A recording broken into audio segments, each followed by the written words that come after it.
Good morning, everybody. So I get the pleasure of introducing our speaker this morning.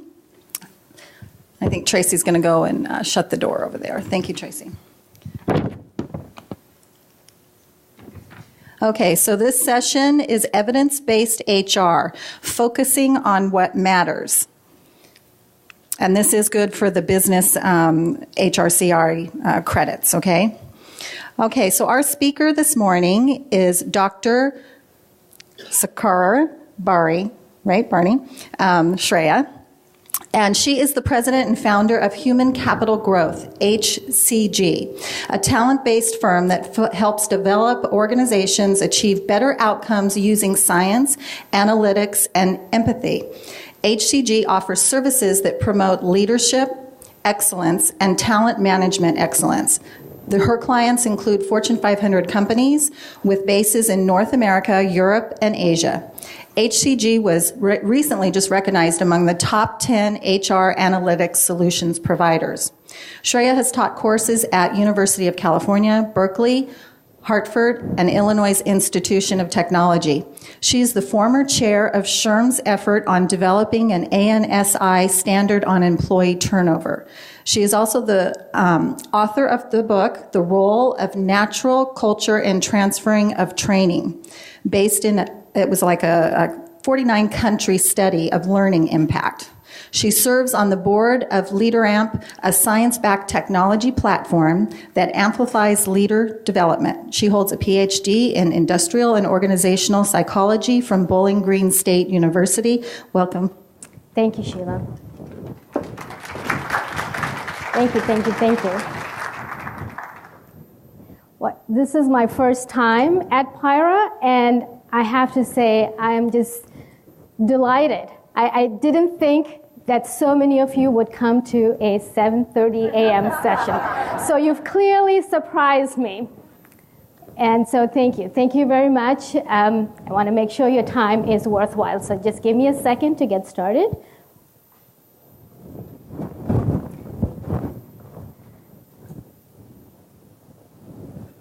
All right, well, thank you for the introduction, Sheila. And before we get into the presentation on evidence-based HR, since it's still early in the morning, I thought we'll start with a very brief activity for all of us. So everyone ready? Yep. All right.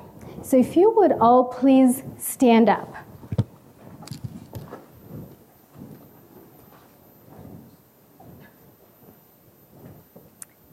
Thank you. I suspect if you're here today, I know that there were credits offered for HRCI or SHRM, but I think there is another reason why you're here this morning. It's because you truly care about making sure your work makes a difference to your organization, that you contribute towards the growth and prosperity of your teams, of the organizations that you serve. Is that right? I think you truly care about making sure your work is making a difference to the individuals in your organization, because you want to make sure that you're helping them rise to the highest level of potential and do things that they never thought they could do before. If you're shaking your head in agreement, here's what I'd like you to do.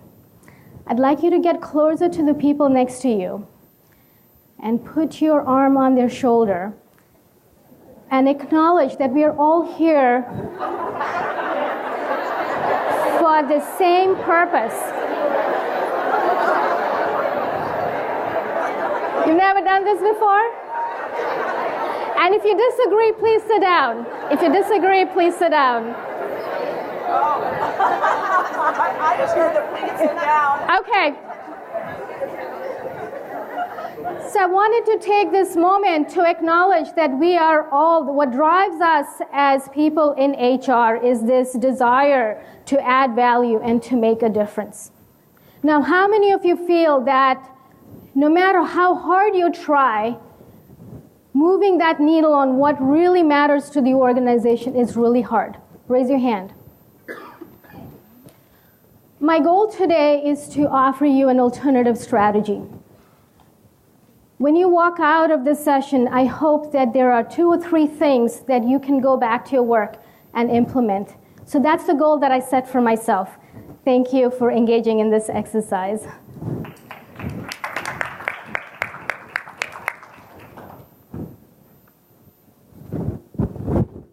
All right, before we get started, just 3 things, 3 housekeeping items. Your app should have a worksheet that you can follow along. Now, since we don't have a lot of time in this session, I won't be able to go over the questions, but usually I find when I go to a session and I'm listening to something, I have great ideas, but then as I walk out, I forget what those are. So if you do have ideas that you can think of that, oh, when I go back, I'm going to try this, make sure you note that down.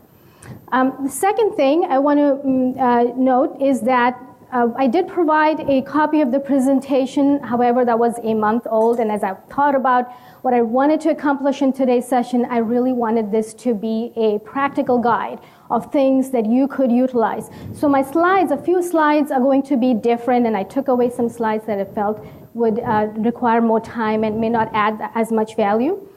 The third thing is that I'd like to capitalize on the insights that we have in this room.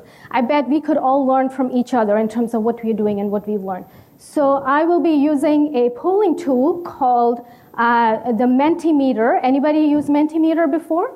So I'll show, if you have your phones, please pull it, if you could get it out and go to menti.com, and then I'll show a code where you can actually go into the poll, and we'll see what the collective insight in this room is. All right. It's just menti.com, and I'll pull it up so you'll be able to see what the website is. So really quickly, what my goal today is to talk about what is evidence-based HR, but to do that, we'll take a step backward. We'll take a step backward and see where is HR today. We'll take a look at the scorecard that we pulled together. We'll talk about how does HR operate today, and what does HR need to do to drive better outcomes, and that's where we'll talk about evidence-based HR. I'll share a couple case studies where we've used the method and it's worked for us. So let me get to the polling tool. And here it is. So if you can go to menti.com and enter the code 726337. All right. So you can see the code right at the top. And what I'd like to do is know who is in the room today. If you can tell us a little bit about your background, just in terms of your title. All right, that's very helpful. Okay, anybody in learning and development, leadership development? If you have, even part of your role has these other responsibilities, feel free to select that. Okay, I'm going to stop the polling right now, give you just one last second.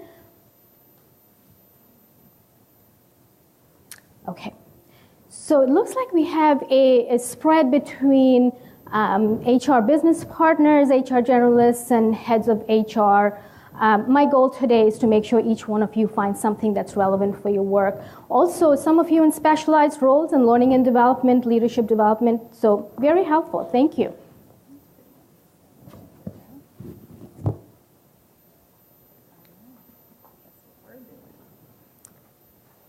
Okay, so let's get to the scorecard. We put together this scorecard by reviewing large surveys that many of you may be familiar with from KPMG, from Deloitte, from PwC, to see, in general, how is HR performing. And I'm sure this is not a surprise that there's some things that we as a discipline are doing very well. Performance appraisal, for example, so the color of the circles give you a sense of what we're doing well versus where there's opportunities to get even better. When you look at the ability to grow and develop employees, clearly there's some opportunities here, 40%, 24%, aligning employees' goals to corporate purposes. But when it comes to driving business impact, this is where, as a field, we have struggled, and we have struggled for a very long time. And so my goal today is to address, is there a different way we could do things to achieve a better outcome?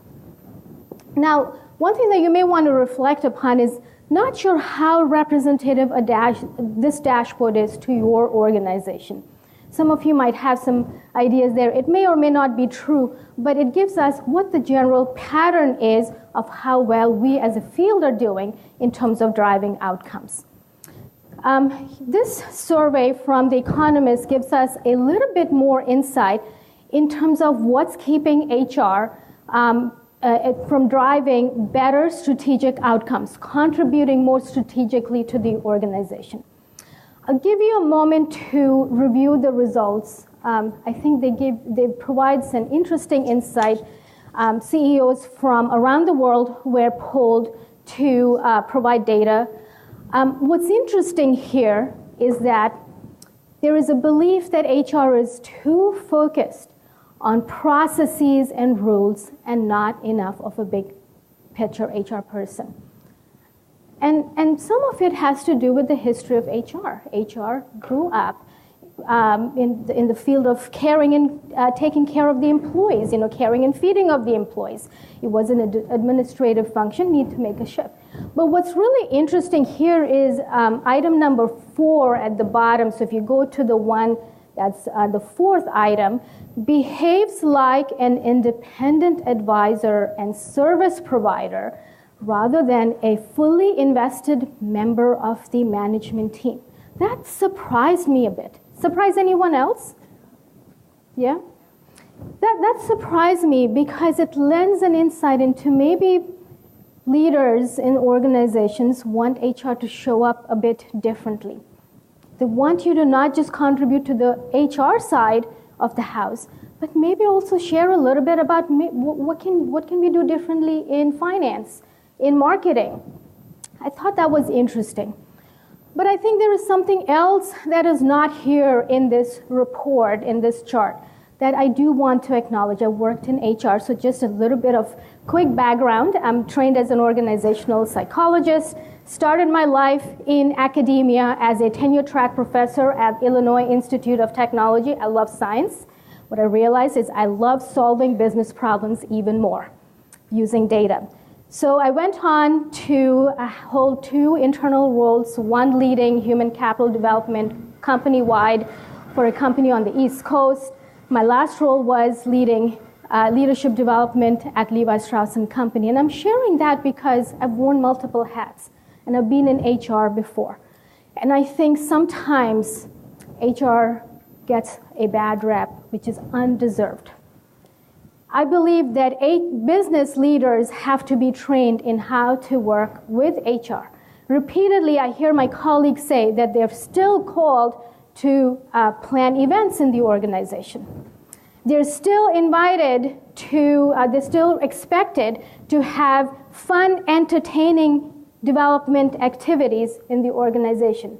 And if that continues to be the expectation of HR, then it's very, very hard to operate in a strategic role. And therefore, I think there has to be some unlearning that has to happen from the senior leadership side in terms of what to expect from HR.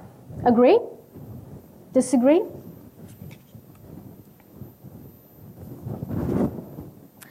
So the bottom line is that investments in HR and people programs have gone up by almost 8% in the last decade. Yet, HR's performance has still remained between a D and a C plus according to Deloitte.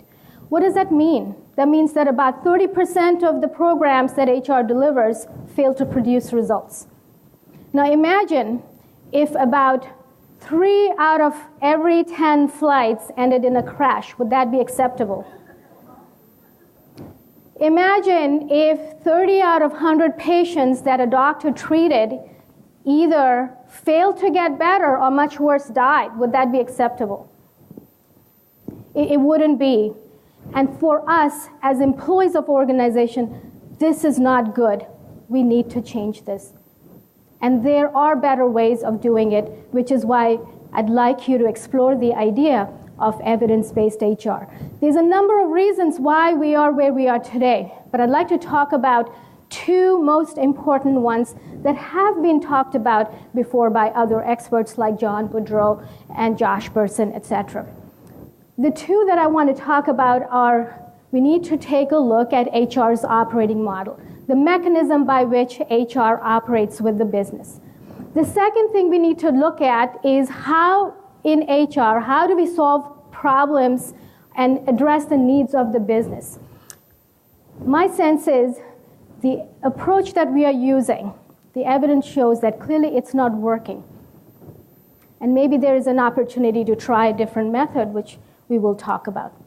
So let's quickly address the HR operating model. How do we deliver services to the business today? The most common structure looks like this. Seems familiar? Yep. Most of your organizations use this structure, right? Three problems with having this kind of an approach. It forces us to deliver services that fit into a swim lane. Second problem, most of these services are delivered on an annual calendar, right? Do performance management maybe 1 time, 2 times, 3 times a year. You calibrate your budgets, training budgets 1 time a year. It follows an annual calendar. Do your business problems follow an annual calendar? No.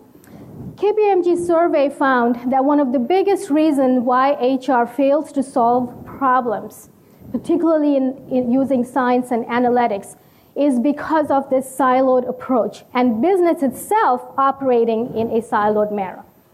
About 27% of the respondents they polled said that. 32% said it's the culture of the organization that keeps the organization, particularly HR, from being able to solve the problems of the business.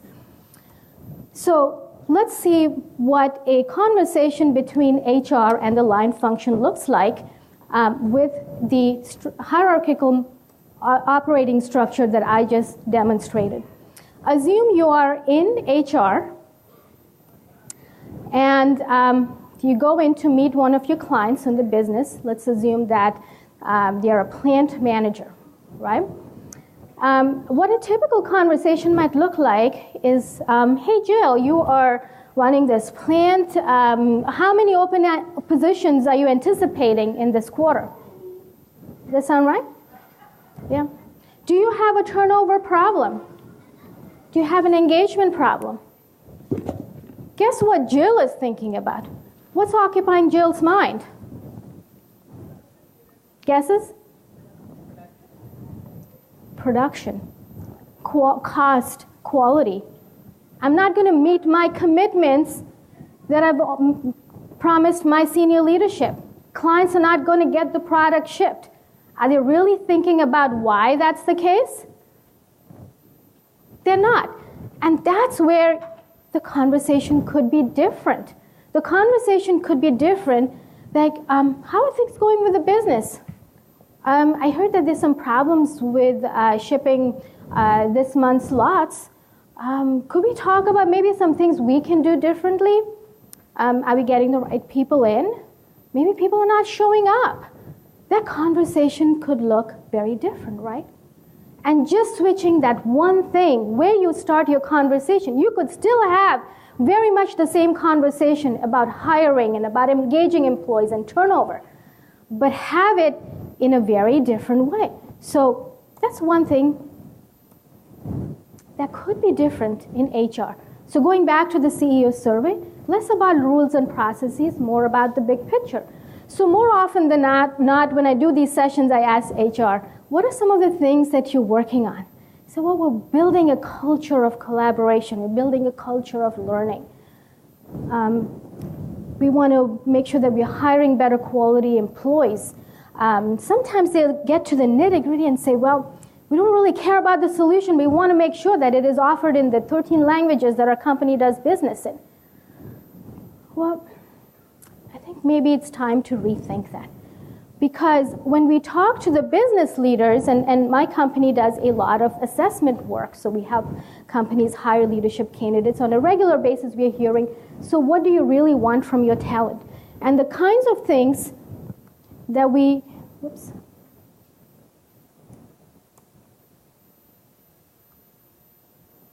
The kinds of things that we hear from hiring managers, business leaders, is that we need people who can bring bold leadership to move us from incremental growth to exponential growth. We need to manage regulatory risks to prevent revenue decline. So you see, they're all at the influx, at the confluence of people and business. Business leaders are thinking about the people problems, but it's always at the confluence of people and business, and that's what we need to talk about and have solutions that will address their problems. So in terms of organizational structure, one of the things that we're seeing happen more and more in organizations is this shift from very much of a centralized approach to leading HR to a hub and spoke model or a decentralized approach. And in a moment, I'm going to demonstrate what this looks like through a case study. If you're a local organization, a hub and spoke model where there might be a small corporate team that builds programs, that shared services, that supports the local needs of different business units, appears to be much more fast and nimble and agile in addressing the needs of the business. In large corporations, large distributed companies with multiple regions around the world, what we're seeing is this multiple hub and spoke model. In fact, a very large financial professional services firm in the Bay Area recently moved to this multiple hub and spoke model because they want their HR business partners, their HR talent teams to be closer to where the client sits and not really be bogged down by the annual processes, but really respond to the needs of the business when they occur. So I have a poll over here. Let's see.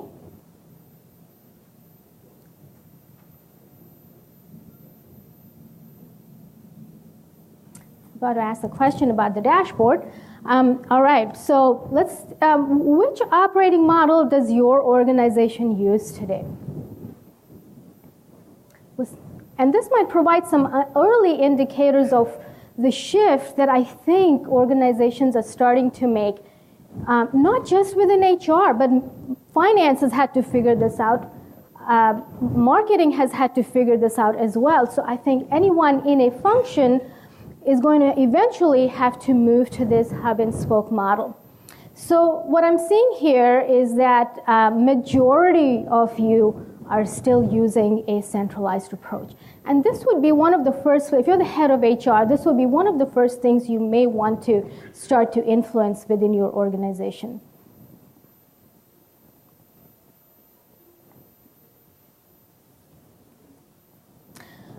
So let me illustrate, again, very quickly. I want to make sure that I have enough time for a Q&A in the end. A case study to illustrate how would a hub and spoke model work. And this is actually a case study from a mid-sized technology firm that was fast-growing, publicly traded. So here's the scenario. There was a mandate from the CEO to put more feet on the street to close the revenue gap. The challenge, the business challenge, was that the organization was at risk of missing their revenue expectations. And as you know, that in a publicly traded organization, that is a very challenging situation. So the CEO's mandate was put more feet on the street to close the revenue gap. Now that could have meant a lot of things, but what was really cool in this situation is the leadership team that reported to him actually brought this back as here's what our CEO requires. So, oops, I'm sorry. What this meant is the company had to find ways to increase sales. And a typical approach in the organization, if they did nothing different, would be they'd go out, hire more sales folks. It would take 6 months to bring them up to speed. So the organization had grown through mergers and acquisitions. The company had 97 products. Imagine learning to master 97 products. It took them about 6 months running around trying to see who has the information. That was not acceptable. 6 months, you'd have missed the revenue guidelines. So instead, what was done is the senior leadership team decided to work parallelly as a collaborative team.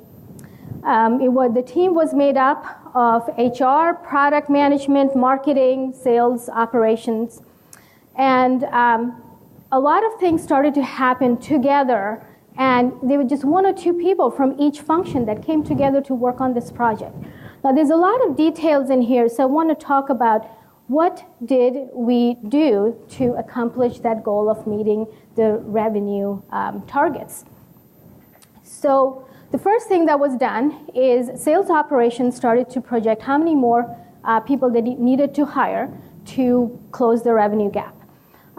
The sales leaders started to build out a plan, a sales pipeline of who needed to target which level of what client segments they needed to go after, etc. But the first place that all of these sales folks who were hired came together was the sales bootcamp. Now, for those of you who worked with sales before, how easy is it to bring them together for training? Not very easy. But we had the blessings of the CEO, and he said, we need to make this happen. So we put together a 2-week sales boot camp with all kinds of information, product knowledge. It was amazing. You know, in my prior roles, I had been in companies where you would spend 6 months just building a deck together and getting everyone to agree on the plan. This had to be quick and dirty. And that's one of the things that have to also change. In many organizations, there's the extraordinary amount of time spent in making sure your I's are dotted and T's are crossed. Sometimes that's not necessary. So anyways, we had a lot of training that these individuals went through, but we also wanted to know how are they doing in this training process. So we tested them along the way. We put together a panel evaluation where we gathered case studies. We gathered scenarios from the sales leaders in terms of, what are some typical client challenges. The organization was also making a shift from product marketing to solutions marketing. Many of you probably hear that as a theme in your organizations. How do you actually solve your customers' problems? So the leadership of the organization actually got to see these individuals make product pitches. They had firsthand experience. We in HR collected all of that data, put it together in a spreadsheet, handed it over to the leadership. The sales team also put together 60, 180, 360-day plans. So they had targets of what each individual needed to accomplish and a way to track them forward. Something really interesting happened. At the end of the first quarter after this program, remember I had given them a spreadsheet with the scores.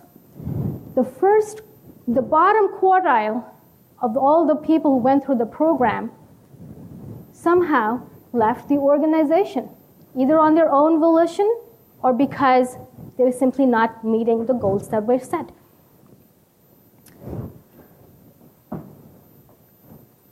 Thankfully, the company did meet their revenue targets in the timeline.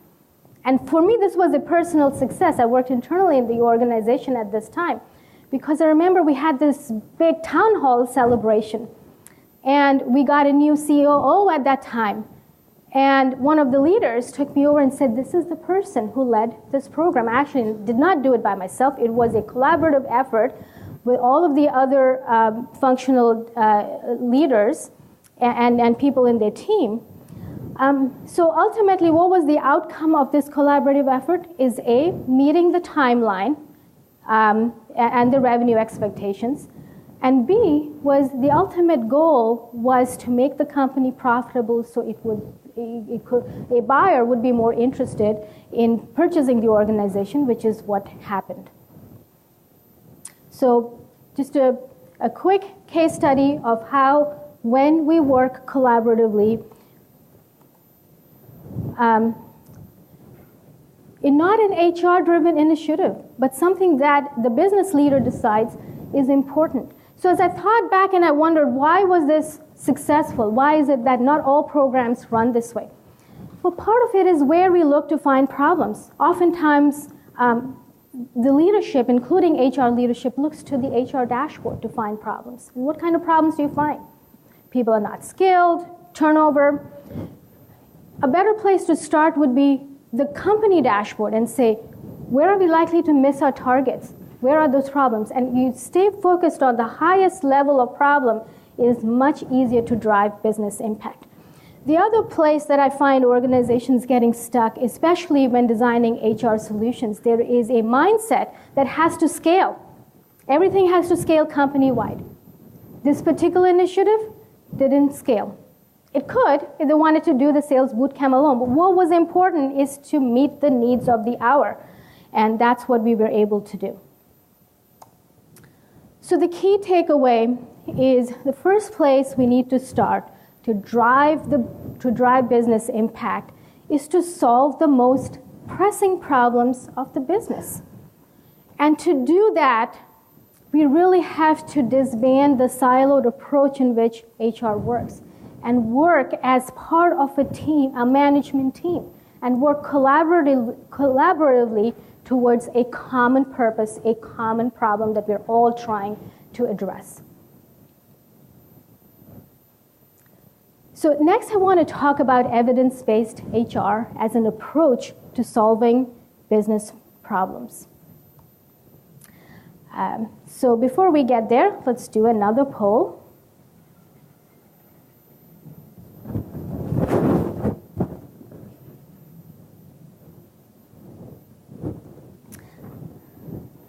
And here what I'd like to ask you is, when a need is identified in your organization, what is the approach you take to finding the right solution?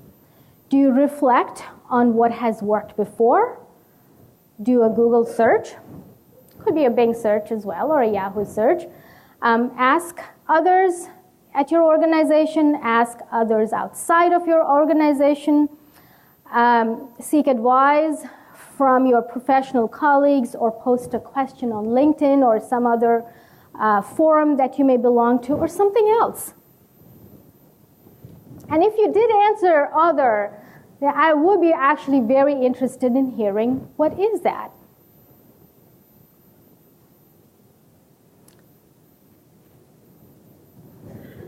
So it appears that ask others within my organization has about 40% of the votes. It should be asked outside my organization, not within. So the one that is next to ask others within my organization should be asked outside the organization. All right? So let me close the polling over here.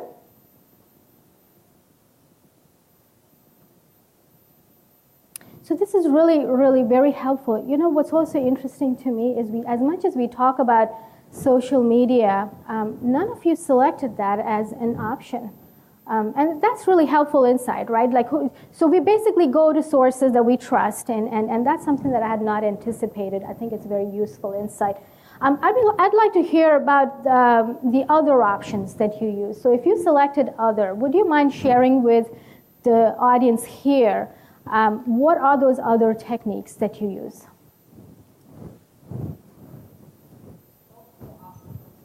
Sorry?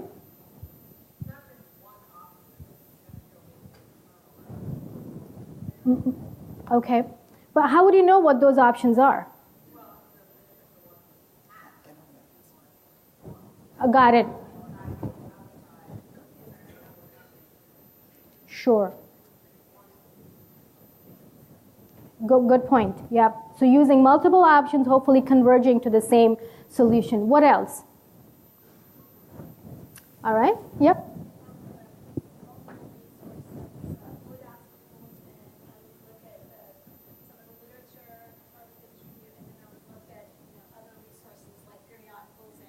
Some of the books as to what's the current best practice in the industry. Okay. Very helpful. Periodicals, books, journals.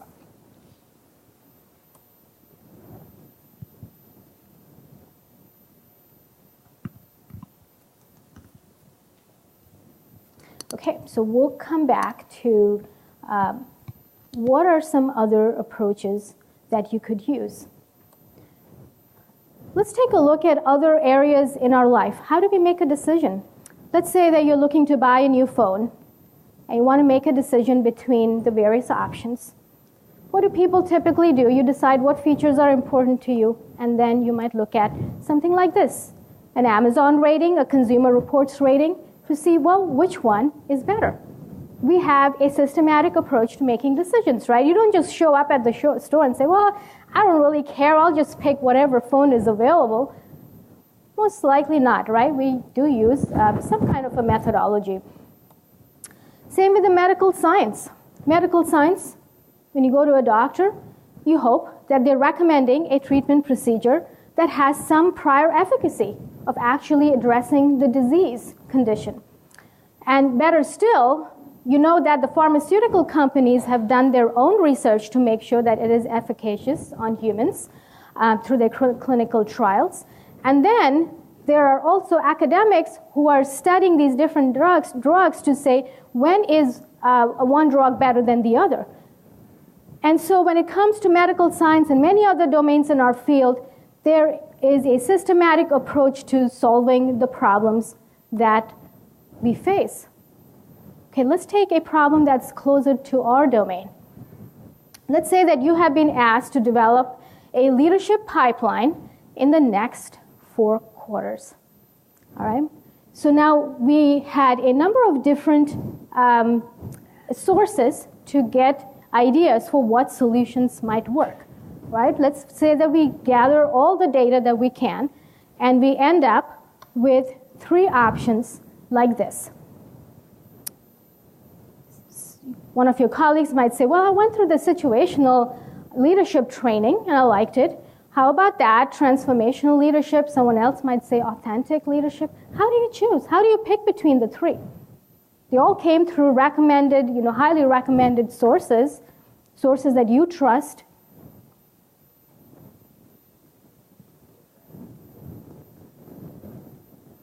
Your experience with it, you could ask people, well, did you like it? If people say, okay, well, someone likes it, 3 people say, I've taken it before, I like it. That's typically how we see HR to make decisions. But what I want to propose today is there is a better approach. There is a better approach that helps you manage your risks and returns, just like a financial investment. Financial investment, you wouldn't put all your money in the bond market, right? Why is that? Because you get a very low return, but at least you know you're getting a low return. When you make an HR investment, you have no idea. You have no idea what is the level of return you can expect. Turns out that it is no longer a black box, that we can actually find in a very quantified manner what the expected outcome may be based on your choice of solution that you select. So in this case, it turns out that situational leadership can help improve about 2% of leadership effectiveness. Instead, if you made the choice to use a transformational leadership training framework, then you would get about 7 times greater returns. Now, which one would you pick? Yep.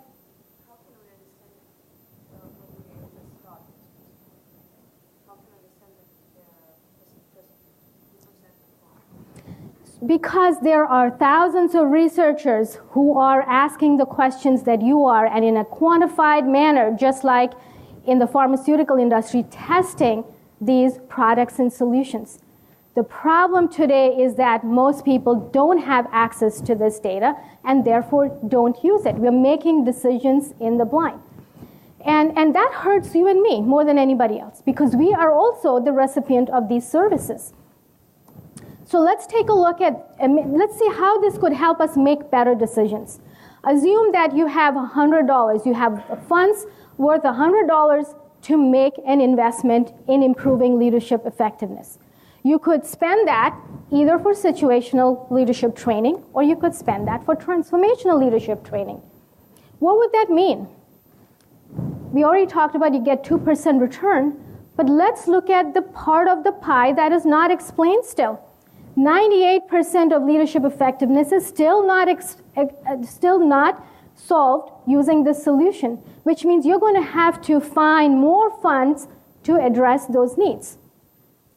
Now, if the two training costs the same amount, you're better off spending those $100 in transformational leadership because you have a smaller pie to then solve after you spend those dollars. The other place where we see a challenge in HR, the way HR and business leaders make decisions about employees, is that they assume a single solution solves all of their problems. If they put a big pot of money to address this big program, then all of their problems would be addressed. What we find is that that is often not true. If you truly started to think, what are all the things that I need to do to get as close as 100%, to solve as close as 100% of the need, you will find that you have to make investments at least in more than one program. The good news is that if you were to address leadership effectiveness, we now understand at a much deeper level where you would need to make those investments. And some of those don't even require going out and spending a lot of money. But you would know how much of the impact you could really drive should you pick that solution. So you might then end up saying that, well, I'm not going to focus on training to change leader behaviors. I'm going to make sure that I hire the best leaders that's possible. In fact, there is scientific evidence to show that companies that invest in hiring better quality leaders get much further ahead than if you were just focusing on building their behaviors internally. Yes?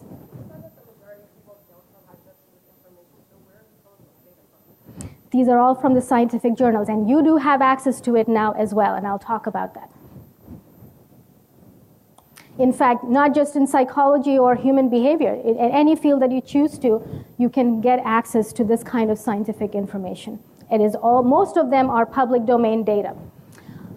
So what is evidence-based HR? What I just explained to you, this process of making decisions of where you make investments to address your people needs, is what is called evidence-based HR. To give you a formal definition, it is the conscious effort to use the best available evidence, ideally rigorous scientific evidence, and that is a key word, and I'll talk about how do you know what is a rigorous scientific evidence, to make decisions about employees and practices of managing the workforce. So hopefully now the way you make decisions about what to do is very different than what you did in the past. So really quickly, if I haven't convinced you yet, why should you care? Let me ask you this. If your loved one had a life-threatening illness and access to the most efficacious treatment could help you make the decision of whether they live or die, what would you do? Would you care about having information about what is the best treatment? Most of us would. Let me ask you a question about your career growth. If your career was limited due to a critical capability gap, would access to the most efficacious opportunity, development opportunity, matter to you? Let's not even think about the other employees, but it would matter. It would matter to all of us. And if there's time, I'll talk about why I personally care about this topic so much.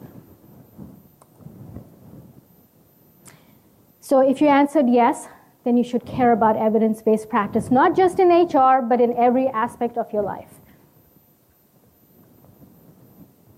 So how does one practice evidence-based HR? What do you need to do to become an evidence-based HR professional? Which is to solve problems of your business. Become a critical consumer of best practices, trends, and benchmark. The problem with HR as a discipline is everybody believes that they have the right answer to what works. There's many, many good ideas, but not all good ideas really work. And therefore, the first place to start is be a critical consumer of all the information that you gather from all your sources. Operate as a catalyst, advisor, and consultant, but not an order taker. This is another area that we find, and I have personally experienced this challenge is often there is an expectation that a leader will make an order or a request rather than articulate what is the problem that they want solved. Remember in the case study, I talked about the CEO's mandate was to put more feet on the street to close the revenue gap. He clearly articulated the problem that he needs solved. He didn't say increase sales. And that is part of the problem in HR is oftentimes the request comes to us is we need more training. We need better benefits in the organization. If that kind of a request comes to you, the first thing you want to say is, what is the problem you're trying to solve? Why? Focus on understanding the problem before you begin developing the solution. We'll talk about this a bit more. And then take an evidence-based approach as opposed to a best practice approach. If you follow the trends, they change every year. Do your problems change as frequently as that? Hopefully not. Problems take a long time to solve. And use an experimentation mindset as opposed to doing things once to solve all your problems. It's very hard to get things right the first time. The more you experiment, the better you get. So, how would you practice evidence-based HR? What would be some of the steps?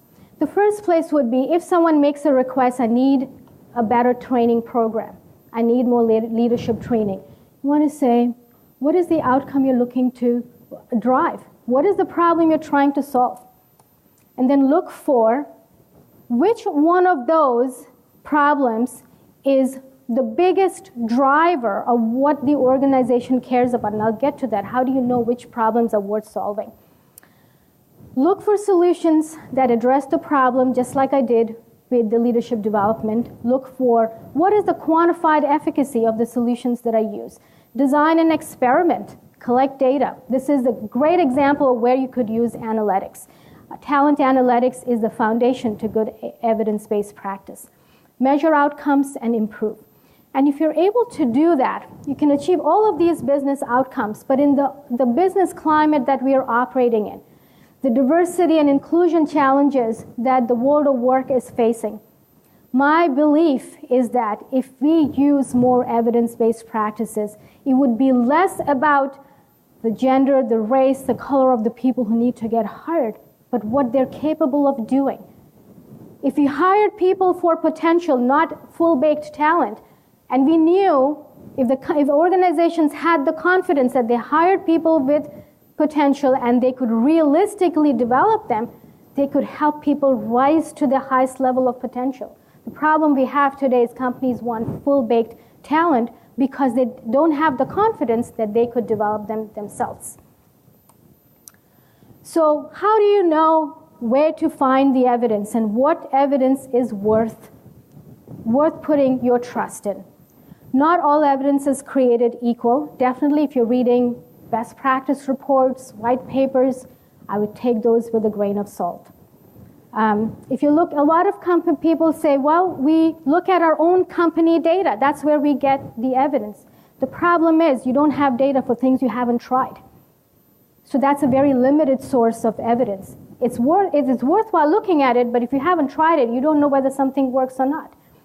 Be selective with your source and know if be mindful of potential sources of bias. Now, we won't have time to go over the different sources of bias, but what I do want to share with you is what constitutes good evidence. How do you know what to trust?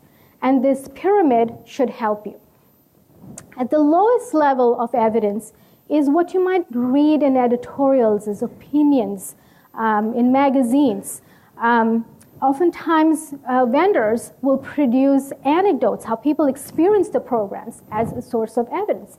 Well, that's one helpful source of evidence. We don't know if it's representative or if it generalizes. Surveys, and so on and so forth. But the best source of evidence is when you have actual studies. And in HR, there are researchers around the world who are conducting actual controlled experiments, just like in the medical science. But what you want to focus on the most when you can gain access to it are the meta-analyses. What are meta-analyses? Meta-analyses are study of studies. So let's say that there are 50 studies that looked at the efficacy of situational leadership training. What meta-analyses do is they don't rely on the quantified outcomes of just one study, they aggregate it.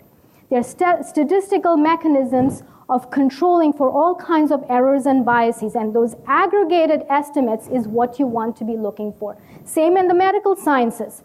If you want to know what's the data that I trust, a single study could be wrong. You want to look at what is the meta-analysis. How do you find meta-analyses? Write this down. It's a free resource, and everybody has access to it. Go to scholar.google.com and type in meta-analyses leadership development, meta-analyses employee turnover. It'll pop up a whole bunch of studies. It might even give you access to the studies. If you're interested in something and you cannot find it, write to the author. And in today's world, authors are as interested in getting their research out as you are interested in consuming them. Sign up to ResearchGate. I think it's ResearchGate.com, or it could be .org. ResearchGate is where academicians are posting their studies. They're posting the projects that they're working on. You may be even able to collaborate with them by sharing your data. Lots and lots of resources to get accurate, quantified outcomes. If there is an area that you're interested in and you cannot find a study, look at who is publishing in that area and write to that researcher. They would be very interested in collaborating with you. I can say that with a great deal of confidence as a former academic. So essentially what you're looking for is quantified research, and there are enough studies to inform us about the mechanisms to manage the employee life cycle. We track the studies in 17 practice areas. So we personally actually look building out that full pie in 17 different areas in terms of what predicts the total outcomes that companies care about. So what's the most effective approach? And I'll summarize this quickly. Start with what is the biggest outcome that you're looking to drive. More often than not, what we find in HR is we start with the outcomes that are on the right-hand side of this chart. Sorry, that would be your left-hand side. So these little items like culture and training and things like that. Instead, start by what is the biggest organizational outcome that I'm looking to drive?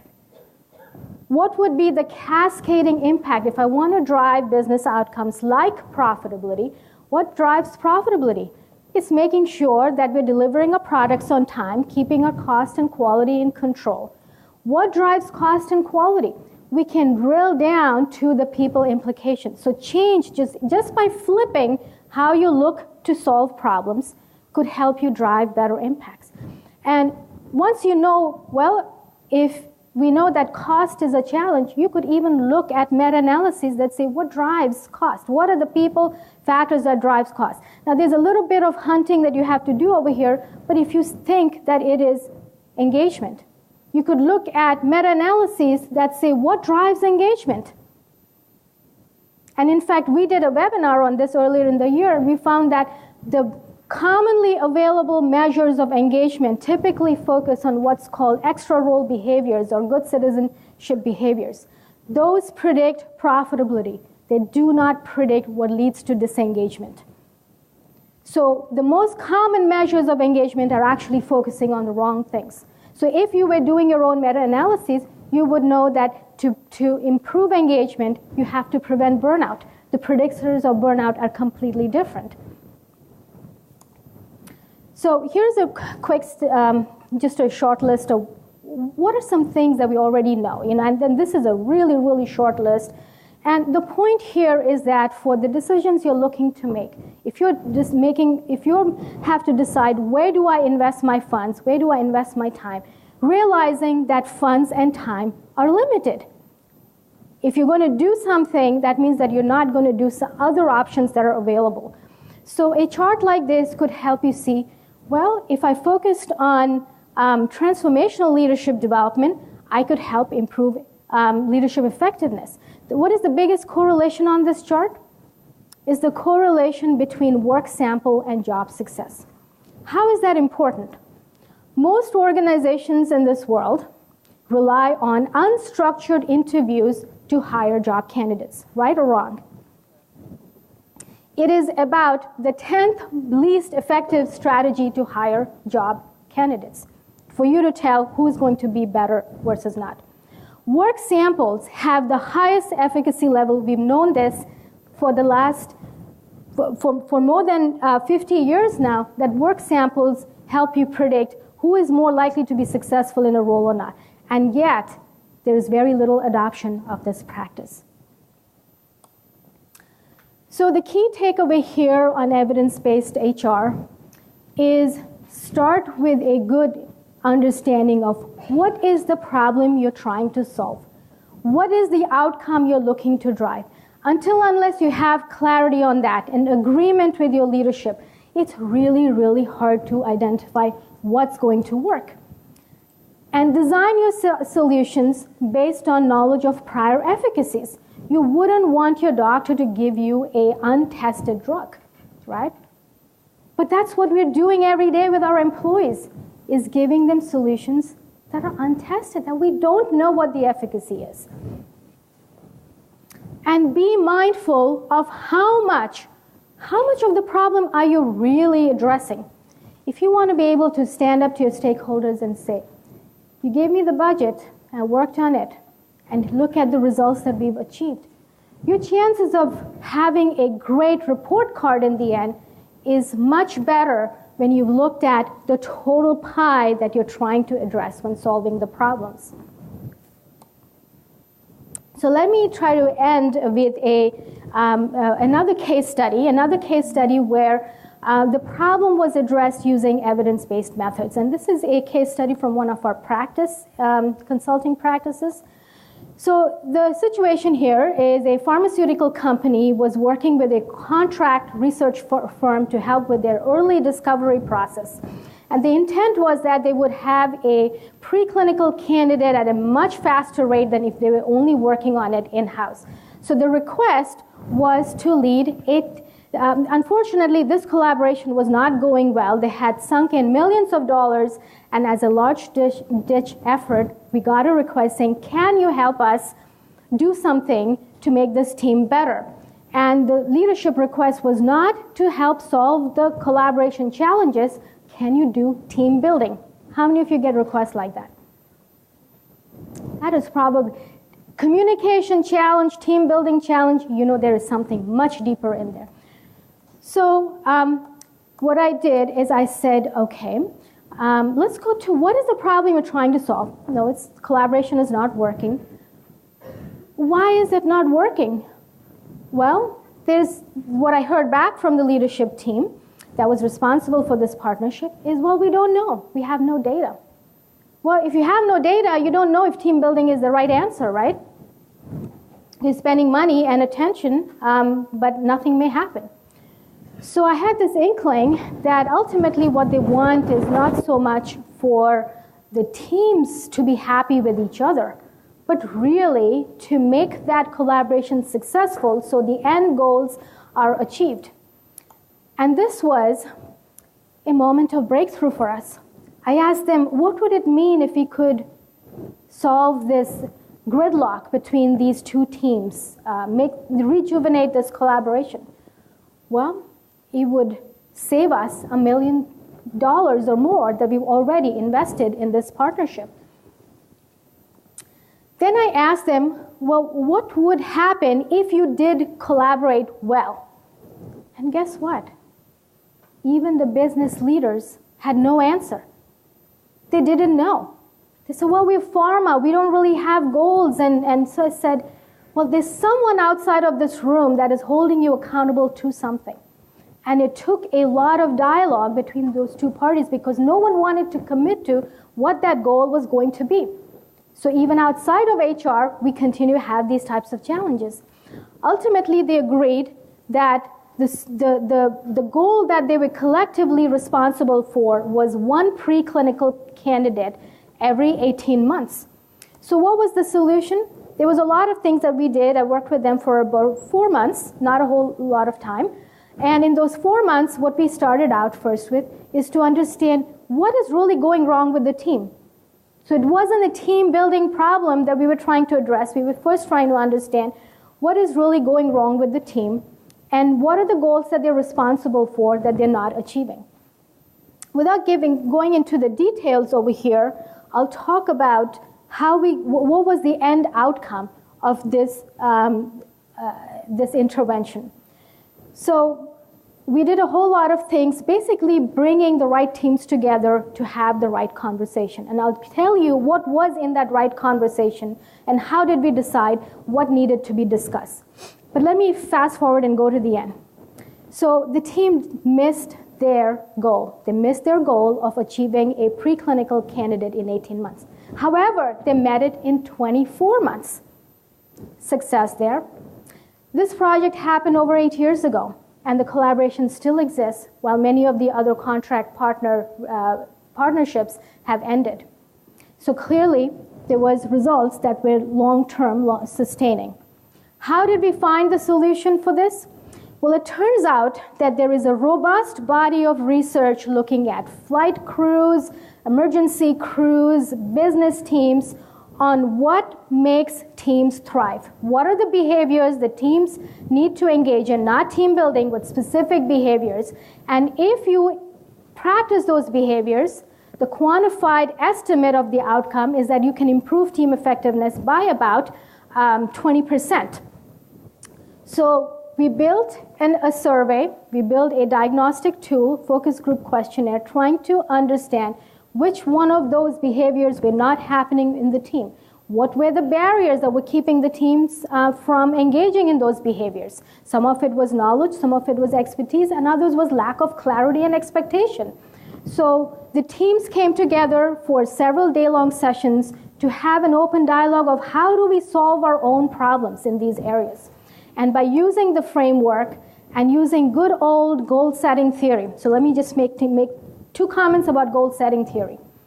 In the field of human behavior, we have no laws like in physics. But if there's one thing that behavioral scientists know, is that to change behavior, to shape behavior, there's 2 things that work.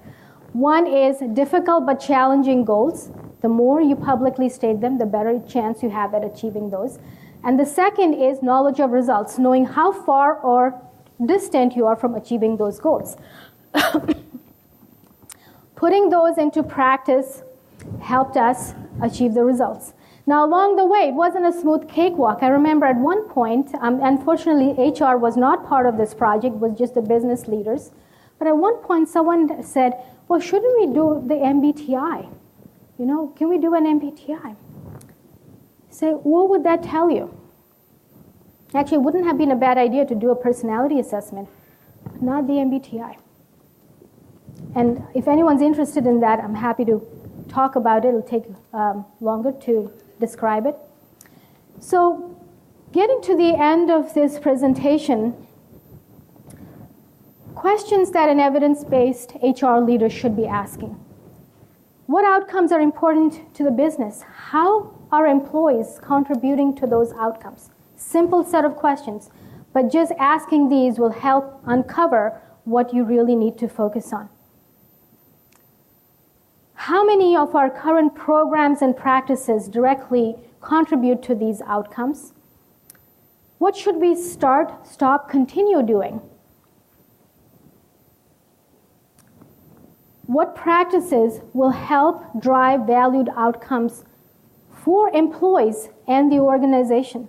It is important to consider that collective purpose and goal that you're trying to achieve. And how will we know whether or not we achieved our goals? Use of metrics and analytics. So here's a really quick snapshot of what are the steps that you have to climb to be able to measure, improve, and advance the work that you do. Just a summary, start with your outcomes, build a culture of evidence-based HR. And in fact, that starts not just in HR. If your organization has a consistent approach to asking the question, What is the problem we are trying to solve? Is this the right problem? And how do we know what works?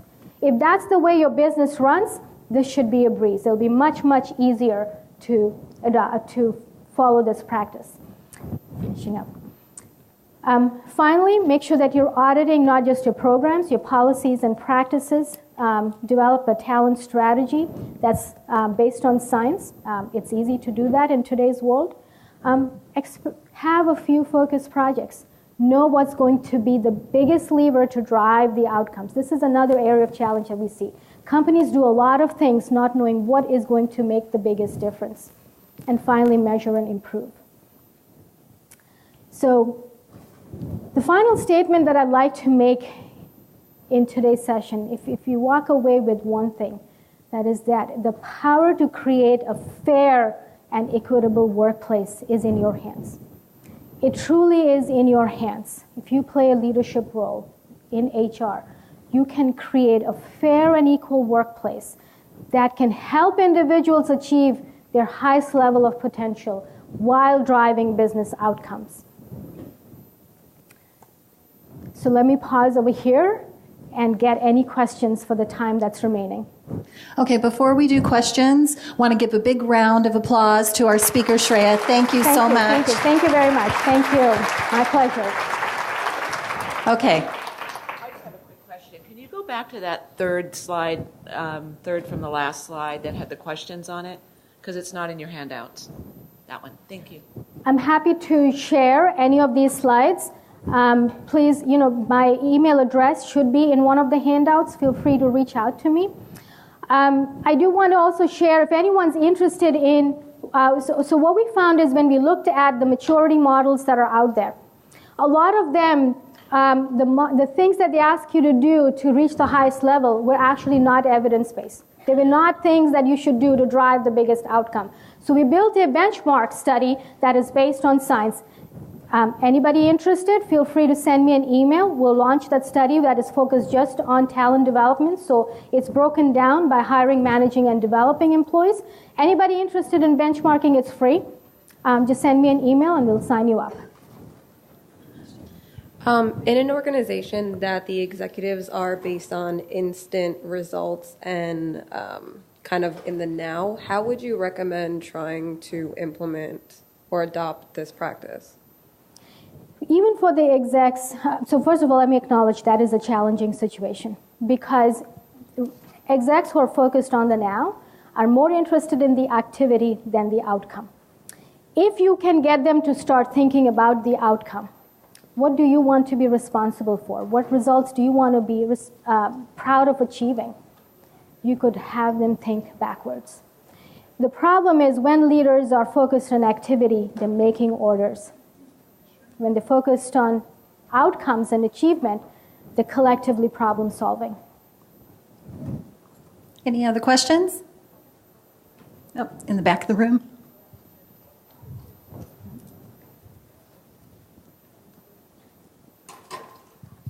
Hi, you had mentioned briefly about, I believe it was work samples. I couldn't hear very clearly. Are the best indicators of success? Can you elaborate on that a little bit more? Work sample, really simple. Get them to do a part of the work that they will need to do in their job. So if it is strategic planning for leaders, have them provide a sample of a strategic plan they created. In fact, that's what we do in our hiring, in our assessment practice for leaders. If you're hiring an instructor, have them come in and provide a sample presentation. And you get to see what will it be like when they're actually on the job. Now, the key is to have good scoring rubrics to make sure that you're looking for the right things. But start out with getting them to provide you a sample of what they would need to do. Great, thank you. Any other questions? Oh, one more question over here. So at the beginning of the session, you mentioned that there's sort of a learning curve in terms of retraining leaders to reframe their thinking about HR capabilities. Can you just offer some examples of solutions or best practices for sort of starting that conversation and driving it? So I'll share what I just shared with the other person who asked the question is, have your execs articulate what is the outcome they're looking to drive. What is the problem they're trying to solve? So what happens more often than not is HR is recognized and rewarded for being good order takers, being of service. And I think that service mindset has to change. There's nothing wrong in being helpful, but there's a lot of, the problem with being a service organization is you're expected, when people have a question, you're expected to respond immediately. Start to change those expectations so you have room to focus on the more strategic aspects of the business, the problem-solving aspects of the business. So sometimes taking care of the infrastructure helps. Many organizations have outsourced the benefits parts of HR, which tends to take up the vast majority of HR's time. So making room to have those conversations and asking the right questions would be my suggestion. I'm happy to dialogue, if you have specific problems that you're trying to address. Yes? Where do you see the role of root cause analysis? Do you see the role of root cause? VUCA, did you say? Do you see root cause analysis as being a critical aspect? Yes, absolutely. Root cause, yes, absolutely. Ask the question why 7 times. Why is this a problem? How did it come into place? Yeah, that's a great suggestion. Thank you. Thank you, everybody. See you at general session.